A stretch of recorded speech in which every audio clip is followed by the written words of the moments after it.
무더운 여름 잘 지내고 계시죠? 오늘도 재미있는 사연 준비했으니 끝까지 시청해주세요. 그럼 오늘 사연 시작할게요. 안녕하세요. 세상엔 정말 다양한 사람이 있다는 걸 필립의 사연방을 듣고 인생을 여러 번 깨우친 30대 초반의 여자입니다. 과거 상처로 힘들게 사시는 분들이 많으신 것 같아 매우 안타까운 마음이 들었는데요. 그래서 제가 재밌는 사연을 들고 여러분을 찾아왔어요. 끝까지 들어보시면 정말 포복절도 하시고 배꼽이 빠지실지도 몰라요. 그럼 웃음 장전하고 제 이야기를 꼭 들어주세요. 저는 목포에서 150km 정도 배를 타고 들어가야 보이는 가거도라는 섬이 고향이에요. 그곳은 주민이 500여 명밖에 되지 않는 조용한 섬마을이랍니다. 인구가 적으니 친구들도 많지 않았는데요. 그래서 초등학교 때부터 고등학교 때까지 똑같은 친구들과 내내 학교에 다녔습니다. 그렇게 어촌에서 생선을 원 없이 먹으며 성장한 저는 20살이 되던 해 대학을 가기 위해 고향 땅을 떠나야만 했어요. 부모님은 제가 서울에 있는 명문대에 합격해서 섬마을에 플랜카드를 여러 개 달아서 실컷 자랑을 했답니다. 처음 도시를 접하고 많은 것들이 적응되지 않았지만 부모님 말씀대로 사람 사는데 다 거기서 거기였어요. 환경만 달랐지 사는 방법은 섬마을에서 살던 때와 크게 다르지 않았답니다.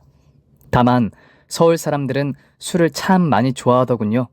대학 생활하는 내내 동기들과 선배들은 매일같이 모여 술을 마셨는데 저는 항상 뒤로 빠져서 공부에만 매진했답니다.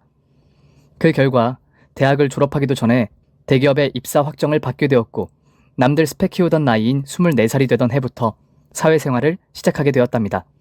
그런데 회사 생활도 다르지 않았어요. 죽어라 일하고 죽어라 술을 마시는 일상을 반복하는데 이때부터 저도 술자리를 뒤로 빼지 못했답니다. 아무래도 말단 직원이다 보니 상사들에게 잘 보이려고 매일 술을 마셨던 것 같아요. 왜 이런 말 있잖아요. 회식은 업무의 연장선이라고요. 정말 그 말이 맞았는지 한 번도 회식을 빼먹지 않은 저는 4년 뒤 대리 진급에 무사히 오를 수 있었어요. 그렇게 사회생활에 찌들어갈 때쯤 저에게도 남자친구가 생겼습니다. 회사 동기가 소개팅을 해줘서 만나게 되었는데 그 친구는 우리나라에서 손가락에 꼽히는 해운 회사의 대리였어요. 저와 나이도 동갑이었고 연봉도 비슷하고 통하는 것도 많아서 2번의 데이트를 하며 연인 사이가 되었습니다. 해가 한번 바뀔 때까지 남자친구의 이렇다 할 흠을 찾지 못하고 예쁜 사랑을 나누었죠. 그리고 남자친구는 빨리 가정을 꾸리고 싶다며 저에게 매일같이 결혼하자고 노래를 불렀답니다. 사실 저는 늦지막하게 30 중반에 결혼할 생각이었는데 남자친구의 구애가 계속 이어지다 보니 30 전에 결혼을 해치우는 것도 나쁘지 않을 거라 생각했어요. 결국 남자친구와 저는 양가 부모님께 결혼을 승낙받고 바로 부부의 연을 맺기로 했답니다. 남자친구는 시댁보다 먼저 저희 집을 가보고 싶다며 고집을 부려서 주말에 먼 길을 떠나게 되었어요. 서울에서 목포까지 KTX를 타고 2시간 반 만에 도착해 선착장으로 향했는데 남자친구가 바다와 산으로 이루어진 경치를 보고 크게 감탄했답니다. 민주야, 여기 경치 죽인다. 너 이런 데서 자란 거야? 와, 부럽다. 바다를 매일 보고 살았을 거 아니야. 윤호야, 바다도 매일 보면 별 마음 안 들어. 그런데 오랜만에 보니까 좋긴 하다. 너 우리 집 가면 기절하겠어. 거기 경치를 보면 여기는 별거 아니라는 생각이 들 거야. 정말? 와, 빨리 가보고 싶다. 기대된다고. 그렇게 저와 윤호는 가거도로 가는 여객선을 타게 되었습니다. 그때까지만 해도 윤호는 기분이 들떠 있었어요. 배를 탄 지 1시간이 지날 때까지만 말이죠. 잠시 후 남자친구는 멀미가 시작되었는지 눈을 감고 인상을 쓴 채 아무 말도 하지 않았습니다. 자기 멀미해? 아까 멀미약 먹었잖아. 그런데도 힘들어? 말 시키지 마. 당장이라도 오바이트를 할 것 같단 말이야. 그럼 밖으로 나가서 바람 좀 쐬자. 일어나봐, 응? 하지만 윤호는 고개를 가로젓고는 몸을 뒤틀며 크게 괴로워했어요. 3시간 30분이 더 지나자 제 고향인 가거도가 눈에 들어왔습니다. 저는 윤호를 깨우고 다 왔다고 알렸답니다. 자기야, 다 왔어. 이제 그만 일어나. 정말이야? 살았다. 멀미나서 죽는 줄 알았네. 이렇게 괴로워해서 나중에 결혼하면 우리 집 어떻게 오려고 그래? 자주 오다 보면 익숙해지겠지. 짐 챙겨서 내릴 준비하자. 저희는 주말과 월요일 월차까지 써서 2박 3일 동안 지낼 계획이었어요. 그래서 짐가방이 꽤 무거웠답니다. 이윽고 여객선에서 내린 남자친구는 기지개를 켜며 주변 경치를 둘러보았어요. 그런데 반응이 제가 생각했던 거와 조금 달랐습니다. 와, 여기 완전 무인도 같다. 자기가 아름다운 곳이라고 해서 기대했는데 별거 없네. 그냥 끝없는 바다가 보이는 게 전부잖아. 이런 데서 자랐다니 꽤 지루했겠는걸? 무슨 소리야. 여기가 얼마나 살기 좋은데. 마을로 올라가면 예쁜 곳이 엄청 많다고. 그러자 윤호는 고개를 갸웃거리며 예뻐봤자 얼마나 예쁘겠냐며 제 고향을 은근히 무시했습니다. 그런데 그때 제 핸드폰이 울렸어요. 저는 수신자를 보고 방긋 웃었습니다. 아빠, 우리 도착했어. 전화 타이밍 기가 막힌데? 야, 민주야, 나 너 보인다. 뒤를 돌아봐봐. 그래서 뒤를 돌았더니 아빠가 통통배를 타고 저희를 향해 달려오고 있었답니다. 저는 반가운 마음에 아빠를 향해 크게 손을 흔들었고 아빠도 저와 똑같이 손을 흔들며 점점 가까워졌어요. 그런데 제 옆에 있던 유로는 굳어진 표정으로 가만히 있더군요. 자기야, 아빠한테 손 좀 흔들어줘. 알았어. 그런데 저 배가 아버님 배야? 왜? 남자친구는 억지로 미소를 띄우며 아무것도 아니라고 대답했습니다. 이윽고 아빠가 배를 정착하고 저희 앞으로 다가섰답니다. 아빠는 여객선을 보고 제가 그곳에 있을 거라 생각하고 마중을 나오셨다네요. 그런데 바다 위에 있어서 전화가 터지지 않아 엇갈리게 되었고 저희보다 늦게 섬으로 들어오신 거죠. 그리고 아빠는 저를 꼭 끌어안아 주시며 반가워해 주셨고 윤호에게 한 손을 내밀며 악수를 청하셨어요. 반가워요. 민주한테 얘기 많이 들었어요. 오는데 힘들었죠? 그러자 윤호는 무심하게 대답했습니다. 네, 멀미나서 죽는 줄 알았습니다. 어떻게 이런 데 사람들이 사는 건지 정말 신기하네요. 생활하는데 불편하시겠어요? 윤호는 멀미 때문에 정신을 못 차렸는지 처음 보는 아빠께 불맨 소리를 잔뜩 늘어놓았답니다. 하지만 아빠는 친절하게 대답해 주셨어요. 불편하긴. 이 섬 안에도 있을 건 다 있어요. 게다가 관광객들이 많이 찾아와서 편의시설도 많이 갖춰져 있다고요. 아, 그래요? 그런데 아버님, 입에 아버님 거죠? 많이 낡은 것 같은데 물 위에 잘 뜨긴 하나요? 누가 버린 거 주워오신 건 아니죠? 이 친구가 세상 물정을 모르네. 이렇게 멀쩡한 배를 누가 버립니까? 겉보기에는 낡아 보이지만 아직 짱짱합니다. 내가 어부는 아니어도 낚시를 좋아해서 거의 매일 타고 있어요. 왜? 한번 태워줄까요? 아닙니다. 괜히 탔다가 배라도 뒤집어지면 어쩌려고요. 아버님, 제가 나중에 모터보트라도 중고로 한 대 사드려야겠네요. 윤호 말에 아빠는 허허하고 웃으셨고 다른 대답은 하지 않으셨답니다. 저는 예의 없는 남자친구의 언행이 거슬려서 옆구리를 여러 번 찔렀네요. 여하튼 저희 세 사람은 언덕을 넘어 집으로 향하고 있었습니다. 자기야, 여기 길이 왜 이렇게 험해? 진짜 사람 사는 곳이 맞는 거지? 윤호야, 왜 이렇게 툴툴거려? 여긴 도시가 아니니까 조금 불편함이 있는 건 당연한 거 아니야? 자꾸 투정 부리면 결혼 무르는 수가 있어. 알았어, 미안해. 빨리 아버님 따라가자. 역시 촌사람들은 이 정도 언덕은 가볍게 넘는구나. 저는 남자친구를 노려보며 한 번만 더 생각 없이 말했다간 가만두지 않겠다고 말했습니다. 그렇게 언덕을 넘어 집 앞에 가까워지자 엄마의 모습이 보였어요. 저는 아빠께 했던 것처럼 손을 크게 흔들며 인사했습니다. 우리 딸 오랜만이다. 서울 생활 할만하니? 얼굴이 반쪽이 됐네. 집에 왔으니 엄마가 주는 밥 실컷 먹고 살 좀 쪄서 돌아가라. 이 총각이 네가 말한 남자친구니? 이 먼 곳까지 오느라 고생 많았어요. 어서 와요. 멀긴 많이 머네요. 어머님, 어쨌든 반갑습니다. 인사를 나눈 저희 네 사람은 집 안으로 들어갔습니다. 그런데 윤호가 저희 집안을 살펴보며 당황한 기색을 보이며 조용히 혼잣말을 하는데 제가 들어버렸습니다. 이런 데서 잠을 어떻게 자나. 진짜 후졌다 후졌어. 이윽고 아무것도 듣지 못한 엄마가 미소를 지으며 말씀하셨어요. 우리 집이 좀 오래됐어요. 그래서 놀랐구나. 그래도 사람 사는데 지장 없으니까 얼른 앉아요. 집 안 무너져요. 엄마는 주방으로 가서 저희를 위해 준비한 식사를 밥상에 올리고 번쩍 들고 거실로 나오셨습니다. 그리고 상 앞에 둘러앉은 부모님과 저희는 식사를 시작했어요. 저는 오랜만에 아빠가 잡아오신 싱싱한 자연산 회를 맛보았고 매운탕까지 허겁지겁 먹으며 꿀맛을 느꼈죠. 그런데 윤호는 어찌 입맛에 안 맞는지 젓가락질 몇 번 하다가 내려놓았습니다. 그만 먹어? 그러지 말고 이것 좀 먹어봐. 돌돔에 감성돔까지 죄다 자연산이라고. 이거 서울에서 먹으려면 비싼 돈 주고 먹는 것들이야. 생선이 다 거기서 거기지 뭐. 나는 다금발이나 참치 아니면 회는 입도 안 된다고. 여기 있는 것들은 비린내가 나서 못 먹겠어. 어머님 죄송해요. 제가 입이 워낙 고급이라서 땡기지가 않네요. 자기 오늘 왜 이래? 자꾸 이러면 나 화낸다. 알았어, 미안해. 내가 멀미를 심하게 했는지 속이 계속 안 좋아. 저는 조금 화가 났지만 윤호가 멀리까지 오느라 고생한 걸 생각하고 이해하고 넘어가기로 했습니다. 그렇게 남자친구는 제대로 먹지 못하고 저와 부모님은 포식을 하며 식사를 마쳤어요.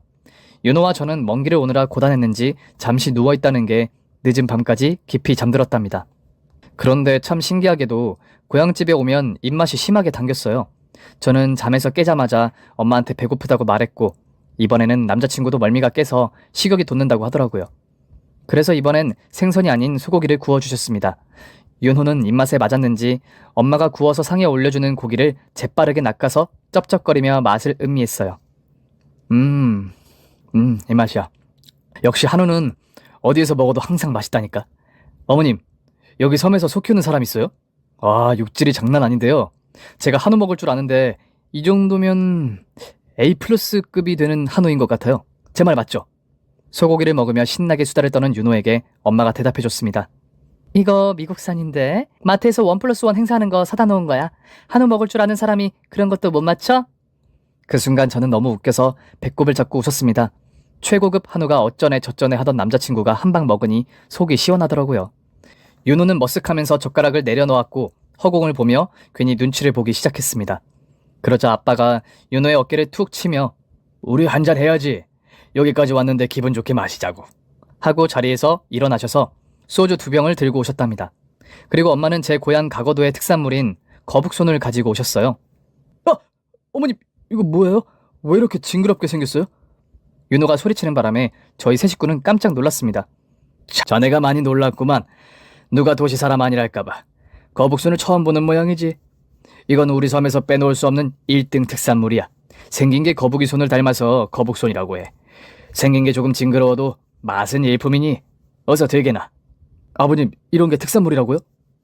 세상에 먹을 게 얼마나 많은데 굳이 왜 이런 걸 먹는 거죠? 아버님, 죄송하지만 다른 거 없습니까? 혹시 다금발이나 참치 같은 건 없나요? 그러자 아빠는 목을 푸시며 한숨을 내쉬셨습니다. 여보, 이 친구 먹을 만한 거 있으면 좀 가져다 줘. 결국 엄마는 냉장고에 있던 미국 소고기를 마저 구워서 윤호 앞에 놔주었네요. 그리고 몇 시간 동안 연거푸 잔을 비우며 아빠와 윤호가 진하게 취했답니다. 아빠는 윤호에게 저를 끝까지 사랑할 거냐고 평생 책임질 수 있느냐고 물으셨어요. 자네, 내 딸 고생시키지 않을 자신 있나? 민주가 고생할 일이 뭐가 있겠어요. 제가 고생이죠. 처가댁이 이런 까마득한 곳에 있으니 올 때마다 개고생하게 생겼다고요. 그렇다고 먹을 만한 것도 없고 잠자리까지 불편하니 고생은 제가 하겠다고요. 남자친구는 취중 진담인지 술주정인지 계속해서 목소리를 높였습니다. 아까 처음 아버님 통통배 보고 기절하는 줄 알았어요. 왜 청승맞게 그 낡아 빠지고 금방이라도 뒤집히게 생긴 걸 타고 다니세요? 돈이 없으신 거예요? 그럼 제가 모터보트라도 중고로 하나 사드릴 테니까 그거 타고 낚시 다니세요. 제가 쏘겠습니다. 그리고 이 집도 그래요. 이게 어디 사람 사는 집입니까? 제 평생 이렇게 후진 집은 처음이라고요. 무슨 여인숙도 아니고 말이에요. 이런 허름한 데서 사시면 몸에 병균이 많이 생길 겁니다. 아니. 이미 기생충 같은 게 몸속에 득실거릴지도 모르니까 빠른 시일 내에 병원에 가보세요. 어쨌든 제가 모터보트 쏘고 집 인테리어까지 싹 갈아드릴게요. 제가 민주를 위해 그 정도 베풀어드리죠. 저는 윤호의 옆구리를 계속 찌르며 말렸지만 이미 만취해서 속수무책이었습니다. 엄마 아빠는 표정이 굳어지시긴 했지만 쓴소리 한마디 하지 않으셨고 묵묵히 윤호의 말을 들어주고 계셨고요. 그러자 윤호는 한술 더 떠서 아버님, 어머님, 저희 집이 좀 사는 편이니까 혼수나 예단 이런 거 크게 신경 쓰지 마세요. 저도 양심이 있는 놈이라고요. 어떻게 벼룩의 간을 빼먹겠습니까? 민주는 내가 책임질 테니까 두 분은 아무 걱정 마세요. 라며 큰 소리로 떵떵거렸습니다. 그래서 제가 혼내려고 윤호의 볼을 꼬집으려는데 아빠가 하지 말라고 말리셨어요. 이미 취했다. 자기가 무슨 말 했는지 기억도 못할 거라고. 그런데 이 친구 우리가 많이 불쌍해 보였나 보다. 이거야 원 딸 앞에서 체면이 안 서는구나. 아빠 무슨 말을 그렇게 해. 이 집은 할아버지가 직접 지으신 거라 일부러 고치지 않으시는 거잖아. 그리고 통통배도 할아버지가 남겨주신 유산이라 아빠께 가장 소중한 거잖아. 이 사람이 도시에만 살아서 아무것도 몰라서 헛소리하는 거니까 마음에 담아두지 마. 그러자 아빠 엄마는 고개를 끄덕이셨고 그만 방으로 들어가 보겠다며 자리에서 일어나셨습니다. 이튿날 아침 저와 윤호는 깊이 잠에 들어 있었는데 집 밖에서 차 시동 소리가 크게 울려 퍼져 저희 둘 다 잠에서 깼답니다. 그리고 엄마가 창가로 다가와 윤호군, 민주야, 우리가 장을 봐왔는데 나와서 좀 옮겨줄래? 하고 말씀하셨어요. 그래서 저와 윤호는 머리에 새집을 지은 채 집 밖으로 나갔습니다. 잠시 후 윤호가 아빠의 차를 보더니 깜짝 놀랐어요. 어제는 못 봤는데? 이 티코가 아버님 차예요? 어서 짐이나 좀 날라주게. 자네가 어제 한우를 계속 찾는 것 같길래 프리미엄급으로 사왔어. 그러자 윤호가 깔깔거리며 웃기 시작했습니다. 아니, 어울리지 않게 티코에 한우를 실어요? 아, 진짜 웃기다. 코미디가 따로 없네요. 아, 진짜 언제적 차를 아직도 끌고 계신 거예요. 이거 단종된 지 꽤 오래됐는데 아직도 티코를 타는 사람이 있다는 게 엄청 신기합니다. 아버님, 요즘 중고차 저렴한 거 많이 나와 있으니까 제가 아반떼급으로 하나 사드릴게요. 티코라니. 아, 진짜 웃기네. 이에 저는 선을 넘는 말을 여러 번 한 윤호에게 화를 냈습니다. 야, 송윤호! 너 진짜 말 조심 안 해? 찾는데도 한계가 있어. 너 본성이 원래 이런 놈이었니? 왜 이렇게 겉만 보고 판단을 하는 거야? 내가 아는 송윤호는 그런 사람이 아니었는데 내가 잘못 알고 있었던 거야? 순식간에 분위기가 바뀌자 부모님은 아무 말 없이 집으로 들어가셨고 윤호는 그 자리에 서서 저에게 사과했습니다. 미안해, 자기야. 아, 내가 먼 길에 와서 그런가 자꾸 헛소리를 하네. 이놈의 입이 방정이다. 잘못했어. 한 번만 더 그러면 진짜 결혼이고 뭐고 다 물을 거야. 들어가서 우리 부모님께 정식으로 사과드려. 그러자 윤호는 손살같이 집 안으로 들어가 부모님 앞에 무릎을 꿇고 어제와 오늘 무례한 태도와 말을 뱉은 것에 사과를 드렸습니다. 다행히 엄마 아빠는 윤호의 사과를 흔쾌히 받아주셨습니다. 그리고 생선 비린내가 싫다는 남자친구 덕분에 엄마는 육고기와 나물들로 반찬을 채우셨고 식사는 무사히 끝났어요. 윤호는 아까 부모님께 사과를 드리고 어색했는지 혼자 바람 좀 쐬고 오겠다며 집을 나섰답니다. 윤호군이 많이 반성했나 보네. 아무래도 내가 나서서 괜찮다고 한번 더 다독여줘야겠어. 당신이랑 민주는 집에 그대로 있어. 그렇게 아빠는 윤호를 따라 밖으로 나가셨습니다. 그리고 한참 후에 아빠 혼자 들어오셨어요. 여보, 왜 혼자 들어와? 잘 풀지 못한 거야? 아, 아니, 윤호군이 전화통화를 하고 있어서 말을 못 걸었어. 아무래도 같이 낚시라도 나가서 시원하게 바람이나 쏘이고 오는 게 좋을 것 같아. 나 옷 좀 갈아입을 테니 당신이 채비 좀 해줘. 저도 아빠를 따라가려고 옷을 갈아입었고 잠시 후 집으로 들어온 윤호에게 낚시 갈 준비를 하자고 일렀습니다. 뭐? 낚시? 설마 어제 그 통통배를 타고 바다로 나가자고? 아, 민주야, 내가 그 배를 타기 싫은 게 아니라 내가 멀미가 심하잖아. 배가 많이 흔들리면 멀미가 몇 배는 심할 거라고. 윤호의 볼멘 소리가 끝나자 아빠가 안방 문을 열고 나오시며 말씀하셨어요. 어제 그 배 말고 다른 걸 탈 거야. 흔들림 없고 아주 좋은 배로 말이야. 그러니까 멀미 걱정은 하지 말게나. 그래서 윤호는 더는 변명하지 않고 도살장으로 끌려가는 소처럼 억지로 발걸음을 뒤따랐습니다. 엄마만 집에 홀로 남은 채 저희 세 사람은 선착장으로 향했어요. 아빠와 윤호는 낚시 장비를 들고 가느라 이마에 땀이 송골송골 맺혀 있었습니다. 그런데 낚싯대가 2대밖에 없어서 제가 물었어요. 아빠, 나도 낚시할 건데 한 대는 어딨어? 배에 따로 있는 거지? 아니, 오늘은 나랑 윤호군만 나갈 거야. 민주, 너는 나온 김에 거북손이나 좀 따서 집으로 돌아가거라. 아니 왜? 나도 간만에 실력 발휘 좀 하려고 했는데. 민주야, 남자끼리 할 말이 있어서 그러니까 오늘은 좀 봐줘라. 그렇게 저는 선착장까지 함께 갔다가 근처 돌바위에서 거북손을 잡아서 돌아가기로 했네요. 이윽고 선착장 앞에 도착하자 윤호의 눈이 동그래지면서 입을 크게 떡 하고 벌리며 감탄사를 자아냈습니다. 오, 아버님, 저 요트 좀 보세요. 무슨 영화에나 나오는 초호화 요트라고요. 이런 촌구석에도, 아니, 이런 어촌에도 저런 요트를 소유한 알부자가 있나요? 왜? 저 요트 타고 싶은가? 그걸 말씀이라고 하세요? 저런 최고급 요트는 대여하는데도 엄청 비쌀 거라고요. 진짜 멋진 요트네요. 그러자 아빠가 빙그레 웃으시며 윤호에게 말했습니다. 그렇게 타고 싶으면 타야지. 저 요트는 대여할 필요가 없는 내 요트니까 얼마든지 타보게나. 아버님도 참 농담도 잘하십니다. 하지만 농담이 아니었어요. 사실 저희 부모님은 관광객을 상대로 요트와 제트스키를 대여해주는 보트 사업과 펜션 2채를 소유하고 있어 숙박업도 같이 하고 계셨답니다. 저는 남자친구에게 구구절절히 저희 집안 사정을 알릴 필요가 없어서 굳이 자랑하지 않았었죠. 남자친구는 저에게 요트가 정말 아빠 것이 맞냐고 10번은 넘게 물어보더군요. 아, 진짜 몇 번째 물어보는 거야. 아빠 거 맞다고. 어서 장비 챙겨서 타기나 해. 진짜야, 민주야? 저런 요트를 가지고 있는 분들이 왜 통통배를 타시고 허름한 집에 사셔? 결국 저는 저희 집안 사정을 솔직히 말해주었고, 부모님 집과 통통배는 할아버지가 남겨주신 유산이라 소중하게 간직하고 있는 거라 구구절절 설명해 주었죠. 그러자 윤호는 입이 귀에 걸려서 엄청 좋아하더라고요. 게다가 조금 전까지 무시하던 태도는 눈꽃만큼도 남지 않았답니다. 아버님, 진작 말씀을 하시지 그러셨어요. 아, 제가 괜한 오지랖을 부린 것 같아 부끄럽습니다. 어쨌든 아버님이 이 최고급 요트를 태워주신다니 영광스럽게 탑승하도록 하겠습니다. 얼른 가시죠. 그래, 내가 자네에게 꼭 다금바리를 잡게 해주겠네. 두 사람은 요트에 올라 시동을 걸고 신나게 바다 위를 달려가기 시작했습니다. 저는 아빠의 당부대로 거북손을 잡으러 돌바위 근처에서 수십 마리의 거북손을 잡아 집으로 돌아갔어요. 그런데 한참의 시간이 지나도 아빠와 윤호는 돌아오지 않았습니다. 두 사람이 얼마나 재밌게 낚시를 하고 있는지 부럽기까지 하더라니까요. 해질녘이 되자 아빠의 인기척이 들려왔고 저는 곧장 문을 열어드렸습니다. 아빠, 왜 혼자 오세요? 윤호는 어디 갔어요? 아빠는 의미심장한 미소만 지으며 집으로 들어오셨어요. 그리고 저와 엄마를 불러 거실에 마주 앉으시며 말문을 여셨어요. 네 남자친구 말이다. 이제 여기 안 올 거야.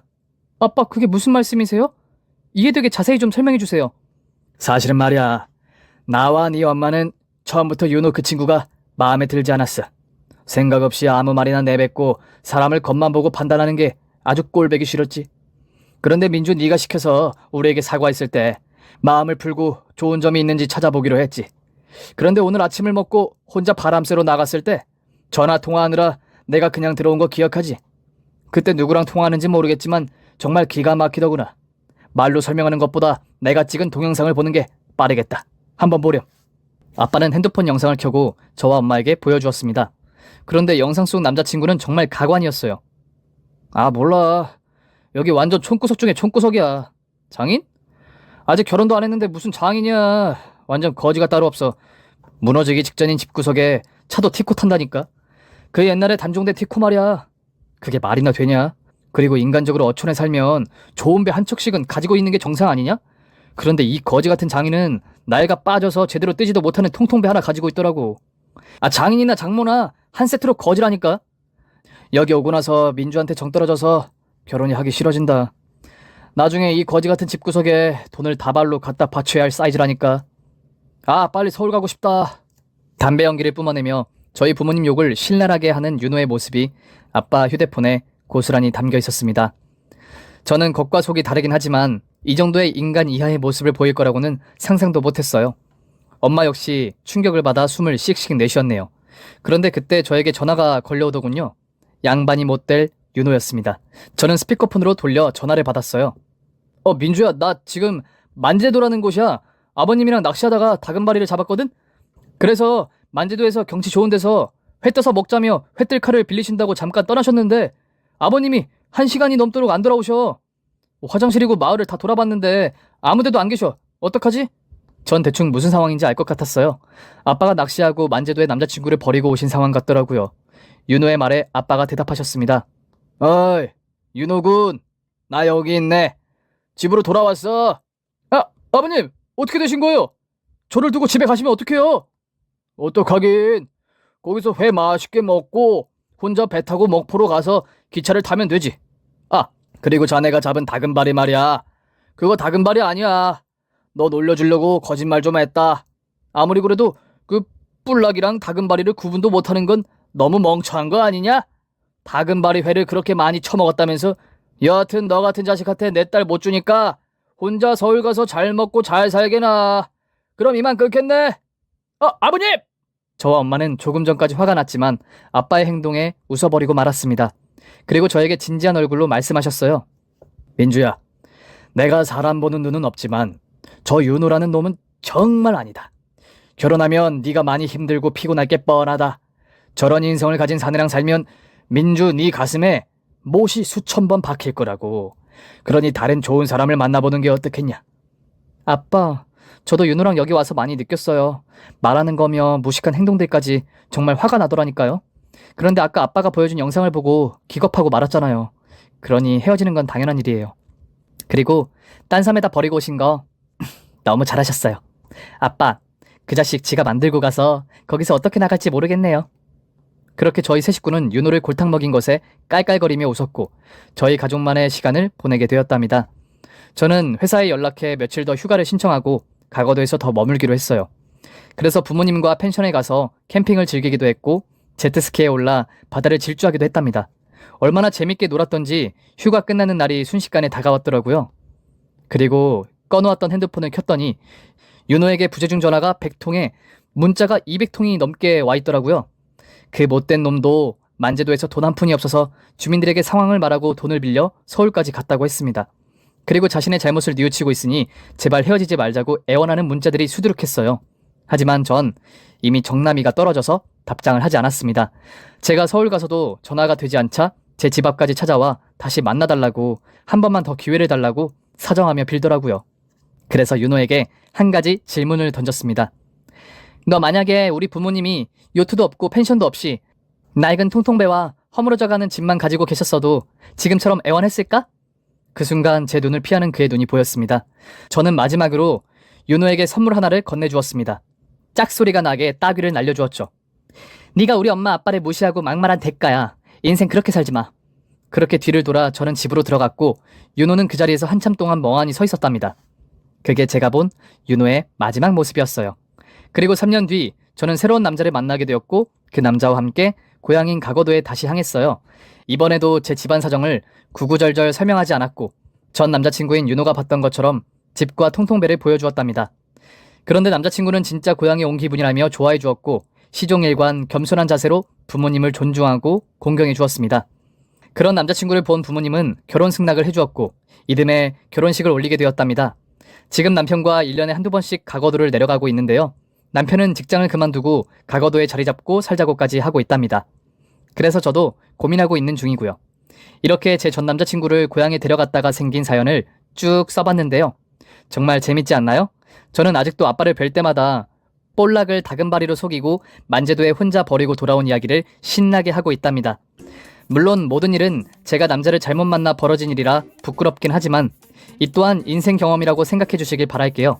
그럼 이만 글을 줄이고 물러가 보겠습니다. 우리 모두 겉을 보고 사람을 평가하는 사람이 되지 말자고요. 안녕히 계세요. 오늘도 사연 잘 들으셨죠? 구독과 좋아요 눌러주시면 큰 힘이 됩니다.